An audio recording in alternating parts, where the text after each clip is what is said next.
Olá pessoal, aqui é a Ida. Estou aqui para tentar diminuir a nossa distância nesse tempo aí de pandemia, de ensino não presencial.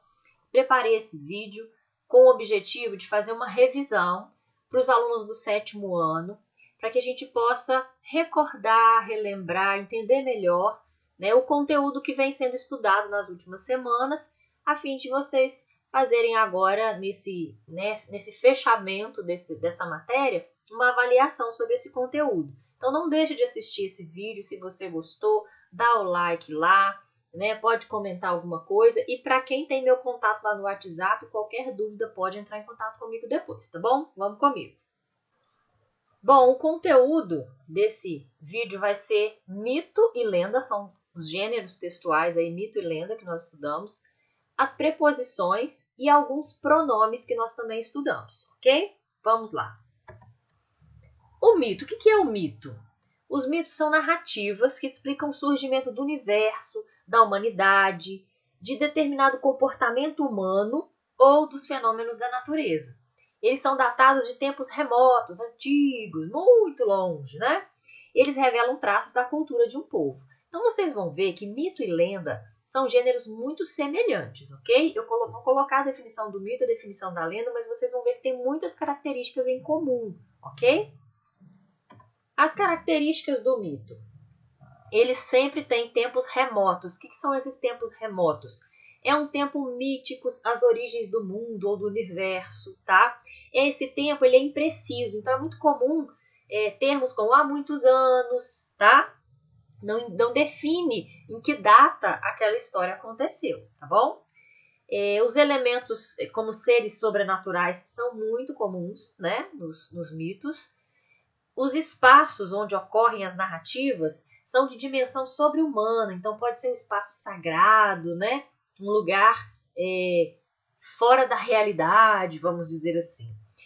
São histórias passadas de geração em geração pela tradição oral. Então, originalmente, os mitos eles são contados oralmente e, posteriormente, há escritores que resolvem registrar na escrita esses mitos. Quando eles são registrados na escrita, é mais comum o emprego da variedade mais formal da língua, ok?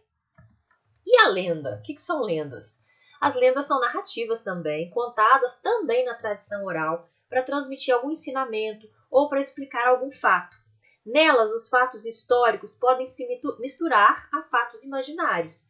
E elas revelam muito sobre os povos que as criaram, tá? Então, as lendas, elas fazem parte aí da cultura de um povo. É muito importante que elas sejam registradas, apesar de também serem passadas oralmente de geração para geração, como os mitos. É importante que autores registrem essas lendas para que a cultura do povo fique ali registrada para a posteridade, ok? Quais são as características da lenda? Vocês vão ver que são muito parecidas com a dos mitos. Ó. São tempos remotos também, que são narrados, né? É narrado em terceira pessoa. O espaço nas lendas é muito marcado pela natureza e elas também são da tradição oral. Então, esse tipo de texto a gente chama de mito e de lenda. A gente tem, por exemplo, como grandes mitos aí o da mitologia grega, né? Dos deuses gregos, histórias como, né, de Apolo, Teseu e o Minotauro e várias outras histórias que vocês podem já ter ouvido. E as lendas, nós temos na nossa cultura popular brasileira muitas lendas de origem indígena. Né? Existem lendas africanas, outras lendas, mas as lendas indígenas são as que estão mais presentes na cultura popular brasileira. Né? Então tem a lenda da Iara, tem a lenda da mandioca, né? E várias outras lendas que vocês podem conhecer aí, ok? Bom, finalizando o tema dos mitos, vamos para as preposições. O que são preposições? É uma classe de palavras, ok? É o tipo de palavrinha que existe aí na língua portuguesa. Ela é pequena, geralmente, mas é muito importante. É uma palavra invariável. O que é invariável? Que ela não varia de feminino para masculino, singular e plural, tá? Ela liga dois termos em uma frase, estabelecendo uma relação de sentido entre eles. Existe também o que a gente chama de locução prepositiva, que é o quê? Um grupo de palavras com valor de preposição. Então, quando tem mais de uma palavra, mas que elas juntas ali têm o mesmo valor de uma preposição, aquilo é uma locução prepositiva. E eu coloquei alguns exemplos aqui para vocês. Primeiro exemplo, este é o quarto de meu irmão. Quando eu falo este é o quarto de meu irmão, esse de indica posse, que está indicando a quem pertence aquele quarto, ok? Segundo exemplo, ele ganhou o prêmio por merecimento. Esse por merecimento, ele indica que o prêmio foi ganhado e tem uma causa. Qual é a causa? O merecimento. Então, o por é uma preposição e o sentido que ela tem aqui é de causa. O livro está em cima da mesa.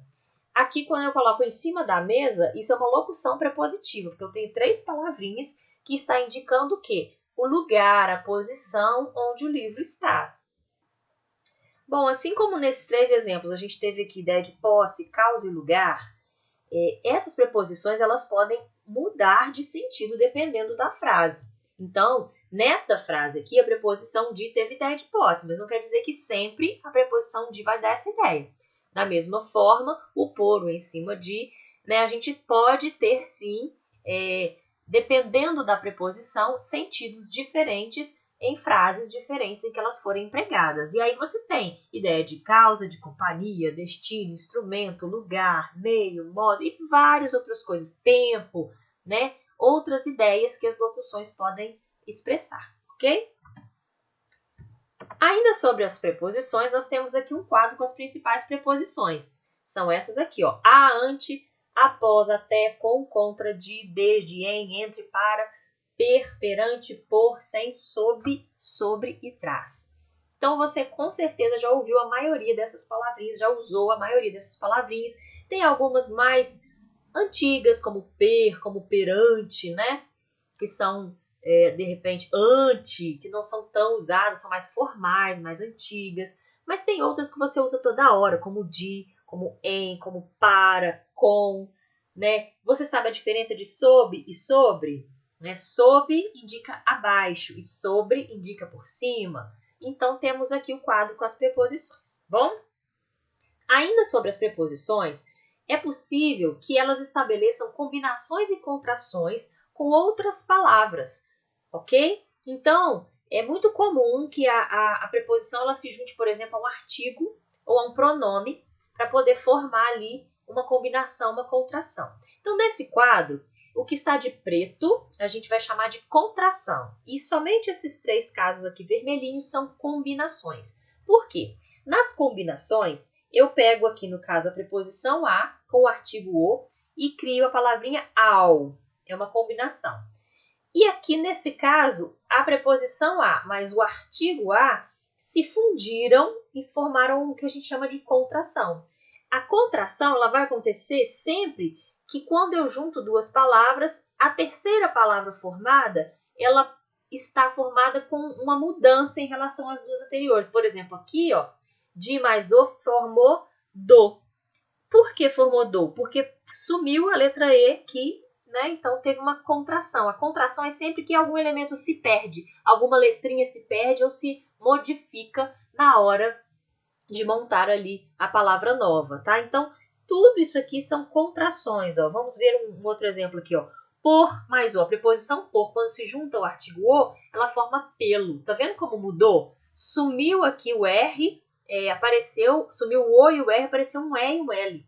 Então, realmente, isso aqui é uma contração. É quando a palavra formada, ela não tem exatamente as mesmas letras das palavras de origem. Elas se modificaram para formar a palavra nova. Então, quando a gente tem essas palavrinhas aqui, elas são contrações ou combinações de preposições com pronomes ou com artigos, tá? E são realmente muito comuns e muito usadas, ok? Bom, o último assunto que nós vamos tratar nesse vídeo são os pronomes, tá bom? Existem vários tipos de pronomes e a gente vai falar aqui resumidamente. Alguns vocês já estudaram o ano passado, reviram esse ano e outros, de repente, vão ser novidade. Pronomes são palavras que acompanham substantivos, podendo substituí-los, direta ou indiretamente. Então, o pronome ele pode substituir um substantivo ou retomá-lo, ou se referir a eles, ou seja, ele pode substituir, mas ele também pode fazer referência a um substantivo que está na frase. Alguns exemplos de tipos de pronomes são pessoais, de tratamento, possessivos, demonstrativos, interrogativos, relativos e indefinidos. Então, nós vamos falar um pouquinho sobre cada um desses tipos de pronomes aqui, ok? Começando pelos pronomes pessoais, que sempre são os primeiros que a gente estuda, né? Eles substituem o substantivo. Olha um exemplo, então, nessa frase. Minha mãe saiu, ela foi ao mercado.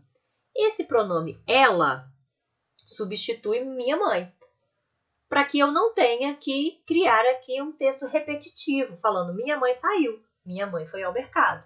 Então, quando eu digo ela, o pronome ela, que é um pronome feminino de terceira pessoa, está substituindo esse substantivo feminino aqui, mãe. Então, aqui tem uma tabelinha com com todos os pronomes pessoais. Eles são divididos em pronomes retos e pronomes oblíquos, de acordo com a maneira como eles são usados na frase, tá? Eles são divididos também em primeira, segunda e terceira pessoa. Vamos recordar aqui? Quem é a primeira pessoa do discurso? É a pessoa que fala. Por isso, o pronome eu é um pronome de primeira pessoa. Porque se eu estou falando e quero referir a mim mesmo, eu vou usar um pronome eu, vou usar um pronome oblíquo de primeira pessoa. Se eu me refiro a mim mais alguém que está comigo, eu uso o pronome de primeira pessoa, só que do plural. Ó. Nós, nos, conosco. Então, os pronomes se dividem em primeira, segunda e terceira pessoa do discurso. Primeira pessoa é sempre quem fala. A segunda pessoa é com quem se fala. E a terceira pessoa é de quem se fala, sobre quem se fala, é o assunto. Então, os pronomes de terceira pessoa também são muito usados. Por quê? Porque sempre que você está falando sobre alguém ou sobre algo e precisar de um pronome para se referir a este alguém ou esta coisa, você vai usar o pronome de terceira pessoa, ok? Seguindo, então. Os pronomes de tratamento são muitos. Para que eles servem? Eles são utilizados para tratamento direto com as pessoas. Eles são pronomes de terceira pessoa, tá? Aliás, daqui para frente vocês vão ver que a maioria dos pronomes são de terceira pessoa. E eles demonstram respeito e formalidade na fala. Então, são muito comuns em situações formais, né, cerimônias, em documentos, como cartas comerciais ou coisas do tipo, tá bom? Então, vamos citar alguns aqui, ó. Nessa tabela, nós temos o pronome de tratamento, aqui a forma abreviada daquele pronome, se existir, né? E aqui, ao tipo de pessoa que a gente se refere com aquele pronome. Então, vamos ver, por exemplo, Vossa Majestade tem uma forma de abreviação e ele se refere a reis e rainhas. Já o Vossa Eminência se refere a cardeais. Já o Meritíssimo se refere aos juízes. O Vossa Excelência, que é muito comum, você pode usar se você for escrever uma carta aí para algum governante, né, para um ministro, presidente, o prefeito da sua cidade, né? Vossa Senhoria é uma autoridade que não seja de alta autoridade do governo, mas, por exemplo, o diretor de uma companhia, né, um gerente, se você precisar se referir a ele, o senhor, o senhorita e o você, que a gente usa tanto, é um pronome de tratamento também, olha aí, ó. Só que ele é para situações mais informais, ok? A gente se refere às pessoas com as quais a gente tem mais intimidade, ok? Pessoas com as quais a gente lida no dia a dia. Então, estão aí os pronomes de tratamento. Lembrem que eles são de terceira pessoa. Por isso que quando nós usamos o você, nós não conjugamos o verbo na segunda pessoa, mesmo que a gente esteja se referindo à pessoa com quem se fala, ok? Porque, olha só, na tela anterior, eu disse para vocês aqui, ó, que a segunda pessoa do discurso é a pessoa com quem eu falo. Porém, eu uso o pronome tu e quando vou conjugar o verbo, eu conjugo combinando com esse tu. Tu vais, tu queres, não é isso? Mas, se eu usar o pronome você, eu vou conjugar o verbo de acordo com a terceira pessoa. Por quê? Porque os pronomes de tratamento todos são de terceira pessoa, inclusive você. Então, por isso que eu não falo você vais, eu falo você vai, porque eu preciso fazer a concordância com o pronome você, que é de terceira pessoa. Então, o verbo fica vai, da mesma forma que fica ele vai, eu falo você vai. Olha aí que interessante, tá bom? Então, os pronomes de tratamento todos são de terceira pessoa. Seguindo, temos ainda os pronomes demonstrativos. Eles têm esse nome, ó, demonstrativos, porque servem para demonstrar, para explicitar o quê? Uma posição de uma palavra em relação a outras ou ao contexto. Essa relação ela pode ser em relação ao espaço, tempo ou discurso. Ou seja, o pronome demonstrativo ele pode se referir a posições no espaço, aqui, lá, ali, ao tempo, passado, presente e futuro, e também ao discurso, em relação àquilo que eu acabei de dizer anteriormente no texto, por exemplo, ok? Ou aquilo que eu ainda vou dizer à frente no texto, tá bom? Então, eu pus um exemplo aqui, que é o mais comum, que é o pronome demonstrativo sendo usado para indicar espaço. Comprei este carro. Se eu digo este carro, eu estou usando o pronome na primeira pessoa. Isso significa que o carro está aqui, perto de mim, que sou a pessoa que fala, tá bom? Se eu digo comprei esse carro, eu estou usando o pronome esse de segunda pessoa. Então, o carro está próximo da pessoa com quem eu falo. Esse carro aí, perto de você, com quem eu estou falando, tá bom? E quando eu digo eu comprei aquele carro, eu optei pelo uso do pronome da terceira pessoa porque o carro está lá. Ele está longe de mim e longe da pessoa com quem eu falo. Por isso, usa-se o pronome aquele, aquela, aquilo na terceira pessoa. Então, tem uma tabelinha aqui com os pronomes também, tá bom? Seguindo agora para os possessivos, muito fáceis de entender também, muito utilizados. São palavras que, ao indicarem a pessoa gramatical, o possuidor, acrescentam a ela a ideia de posse de algo, que é a coisa possuída. Então, quando eu falo aqui, ó, aquela é minha casa, eu tenho o que aqui? O pronome minha indica que a casa pertence a mim. Então, o minha, como ele é um pronome possessivo de primeira pessoa, ele se refere à pessoa que está falando, a pessoa do discurso, que é o possuidor, no caso, a primeira pessoa. E a casa é a coisa possuída. Então, ele faz uma relação aqui de posse entre eu, que estou falando, e a casa, ok? Então, temos aqui vários pronomes possessivos, né? E eles também se dividem em primeira, segunda e terceira pessoa do discurso, no singular, primeira, segunda e terceira pessoa do plural, ok? Pronomes indefinidos. Os pronomes indefinidos, eles são palavras que se referem também à terceira pessoa, tá? E eles dão um sentido vago, um sentido impreciso, ou também uma quantidade vaga indeterminada, tá bom? Então, olha o exemplo aqui, ó. Alguém entrou no jardim e arrancou as flores. Quando eu digo alguém, eu tenho sentido vago, eu sei que uma pessoa entrou, mas eu não estou determinando quem é, ok? Então, eu uso um pronome indefinido para isso. Temos aqui vários pronomes indefinidos. Não tem todos nesse quadro, mas tem muitos, porque os pronomes indefinidos, eles realmente são muitos. E está aqui, o quadro está mais para mostrar para vocês que tem alguns que são variáveis, que vão variar, né? Singular, plural, feminino, masculino. Outros não, outros vão ser usados sempre daquela maneira invariável, não tem gênero nem número, ok? Então, olhem aí com calma, né? O vídeo, gente, não pode ficar muito grande, então vocês pausem o vídeo sempre que vocês quiserem analisar as tabelas com calma, tá bom? Pronomes interrogativos são usados na formulação de perguntas, mesmo perguntas diretas e indiretas. Assim como os pronomes indefinidos, eles também se referem à terceira pessoa e é de modo impreciso. Então, olha lá o exemplo do pronome qual. Eu posso perguntar, qual é o número do seu telefone? Esse qual é um pronome interrogativo. Ele serve para se referir a esse número que eu não sei qual é e eu estou perguntando sobre ele, ok? Então, tem o quanto, tem o que e o quem também. E finalizando com os pronomes relativos. O pronome relativo é aquele que normalmente se refere a um termo antecedente, um termo anterior dentro de uma frase, de um enunciado, e ele substitui esse termo antecedente para que não seja necessário dividir a ideia em várias orações ou torná-la muito repetitiva. Então, vocês vão ver que os pronomes relativos também são muito usados e muito importantes para coesão textual, para evitar repetições, tá bom? Olha o exemplo aqui, ó. Este é o presente que comprei para você. Esse que, ele é um pronome relativo. Por quê? Qual informação eu tenho nessa frase? Este é o presente, eu comprei este presente para você.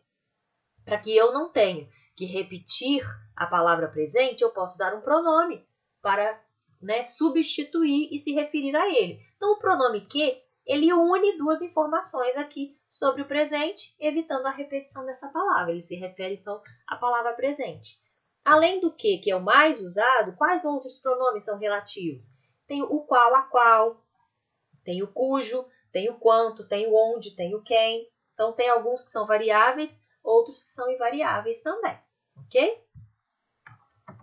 Para a gente fechar, então, esse vídeo, eu coloquei aqui um texto que, inclusive, vocês têm um dos exercícios do livro, um trechinho do Mito de Pandora, E eu destaquei aqui alguns pronomes para vocês verem como que a gente usa muito os pronomes nos textos e como eles são úteis para fazer a coesão textual, para evitar a repetição, ok? E vamos dar uma olhadinha aqui, ó. Trecho do mito de Pandora. Ao ver Pandora, Epimeteu esqueceu-se que Prometeu lhe havia recomendado muitas vezes para não aceitar presentes de Zeus, e aceitou-a de braços abertos. Certo dia, Pandora viu uma ânfora muito bem lacrada, e assim que se aproximou dela, Epimeteu alertou-a para se afastar, pois Prometeu lhe recomendara que jamais a abrisse, caso contrário, os espíritos do mal recairiam sobre eles. Mas apesar daquelas palavras, a curiosidade da mulher de barro aumentava. Não mais resistindo, esperou que o marido saísse de casa e correu para abrir o jarro proibido. Então, o que a gente tem aqui? Ó? Vários pronomes oblíquos que se referem aos personagens citados aqui, ao Epimeteu, ao Prometeu, a Pandora, a Zeus, ok? Tem aqui pronome indefinido, ó, muitas vezes, não estou definindo quantas vezes, muitas, então é um pronome indefinido, ok? Aqui a gente tem, ó, uma preposição de, ela está aqui fazendo uma contração com o pronome ela, dela, ok? O que mais? Outra vez aqui a gente tem, ó, a preposição de junto com o pronome aquelas, o pronome demonstrativo aquelas. Esse pronome certo aqui também é um pronome indefinido. Então, aqui a gente tem ó, pronomes indefinidos, pronomes demonstrativos se contraindo com preposições, pronomes pessoais do caso reto e pronomes pessoais do caso oblíquo. Né? Vários tipos de pronomes num pequeno trecho de um texto, só para exemplificar para vocês qual a utilidade dos pronomes, para que eles servem, como eles são usados, ok? Bom, eu espero que esse vídeo tenha te ajudado a resumir as informações, a entender melhor, né? Todos esses conteúdos que estudamos nas últimas semanas. O vídeo a gente fala um pouquinho rápido, né? Porque não dá para ficar muito grande, mas você pode pausar, você pode voltar quantas vezes for necessário e repito aqui. Quem tem meu WhatsApp pode perguntar, pode me enviar suas dúvidas, que eu estarei sempre pronta para atendê-los, tá bom? Até a próxima, fiquem com Deus!